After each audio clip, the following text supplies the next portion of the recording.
GuitarLessons.com, the #1 name in guitar lessons online. Hi, my name is Nate Savage with GuitarLessons.com, and in this lesson we're going to learn the parts of the guitar. Now, you may have a guitar that's different than mine, or you may have an acoustic guitar, but the basic parts that you're going to learn are going to be pretty much the same, so don't worry about that. And there's a couple of reasons why you should know the parts of the guitar. One reason is so you can communicate to other musicians about your guitar, like if you, say for instance, switch pickups. Well, what's a pickup, or how do I switch it? So that's the first reason. The second reason I can think of that you need to know the parts of the guitar is if something's wrong with your guitar, or you have to replace a part or something, you need to be able to convey that to whoever you're telling that to. Like I've worked at a music store for 4.5 years, and I'll see people come in and say, I need that thing that does this, and I'm like, I have no idea what you're talking about. And if you know the parts of the guitar, it's going to make your life a lot easier. So let's get started down on this end of the guitar. This part of the guitar right here is called the headstock of the guitar. And the headstock holds what we call the tuning pegs. The tuning pegs hold the strings onto the guitar, and it either raise the pitch of the string or lower the pitch of the string. That's how you tune your guitar. From there, we have the nut of the guitar, this part right here, and the strings that are coming down this way rest on the nut of the guitar, and that's like a termination point for the strings. Now, this part from here to here, the guitar, this whole part, it's called the neck of the guitar. And the neck is where our fretboard is attached to. And if all a fretboard is, it's another piece of wood, usually, that's glued onto the neck that holds our frets. And the frets, if you see here, are the little metal pieces that are running vertically through our fretboard. So usually on a guitar you'll have 21, 22, or 24 frets, depending on the brand and type of guitar you have. So let's work our way down this way to the body of the guitar. Now when I talk about the body of the guitar, I'm talking about this entire part, everything right here. Now you may be different shape or different color, it doesn't matter. This is the body of your guitar. On the body of your guitar is going to be all the electronics that you're going to use if you have an electric guitar. So on this particular guitar, we have 4 main parts of electronics that we're going to worry about, and that's one is the pickups, these guys right here, the knobs, the pickup selector switch, and right here on the bottom is the input jack. That's where you're going to plug your guitar into when you plug up. Usually if you have an acoustic electric, it'll be either right here on the same spot, or it'll be back around here. So let's take each one of these electronic pieces in turn, and I'll explain to you what each one of them does.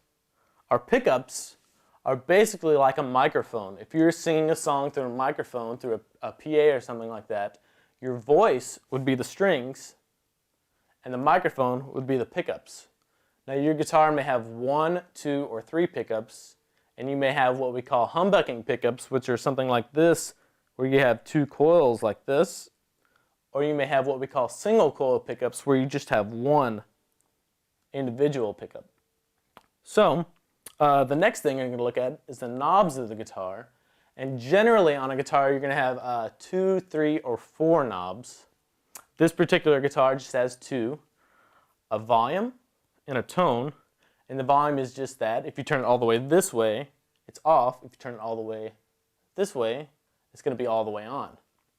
Now the tone knob is basically kind of like a treble cut knob. If you turn it off, you're going to get a more mellow tone and more bass. If you turn it all the way on, you're going to get a brighter sound. And there's variations, lots of different variations with knobs on guitars, so whichever one you have, just experiment around with it and get to know the basic functions of the knobs on your guitar. Now the pickup selector switch is right here on this one. And there's basically 2 varieties of pickup selector switches that you might see on guitars. One is like a 3-way switch, like this one, called a toggle switch. And the other one is a 5-way switch. It has 5 positions, and you'll see switches like that on Fenders, Ibanez guitars, stuff like that. So basically, if my switch is all the way back here in this position, this pickup is going to be active, just the bridge pickup, this one right here. If it's in the middle, both of your pickups are going to be active, and it's going to change the tone a bit. If it's all the way forward, it's going to be just your neck pickup that's active, and you're going to get a lot more mellow, a little more bassy tone, good for blues and jazz and that kind of stuff if your pickup selector is all the way on the front. The last part of the electronics is the jack, and that's this part right here, where you plug your guitar in. Now this part of the guitar can be kind of a trouble spot for beginning guitar players, because if you just plug in and unplug all the time and it gets loose, you can short out that jack and you'll get a real bad crackly sound when you're playing and you're moving around, and it can cause it to short out, and it can just be a source of problem. I get people coming in all the time saying, my guitar is broken, I need look at it, help me see what's wrong with them. And I tell them, oh, you just need a new jack, because they failed to keep it tight. There's a nut right there that if you keep it tight, if you keep it really tight and don't let it get loose, then your chances of shorting out the jack are far less than they would be if you just let it go and never did any maintenance on it. So remember that as a beginning guitar player, to keep an eye on that part of the guitar. So the last part of the guitar that we have to cover is the bridge.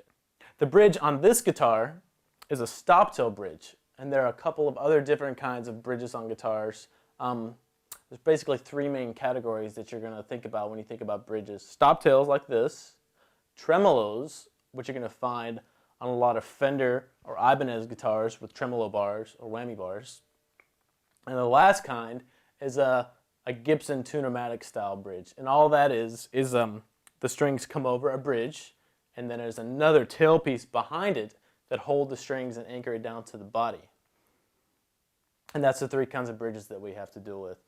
So now that you know the parts of the guitar, it'll be a lot easier for you if you need to replace your jack or something like that. You can go into a music store and say, hey, I need a new jack for my guitar, mine's shorted out, or whatever the case may be.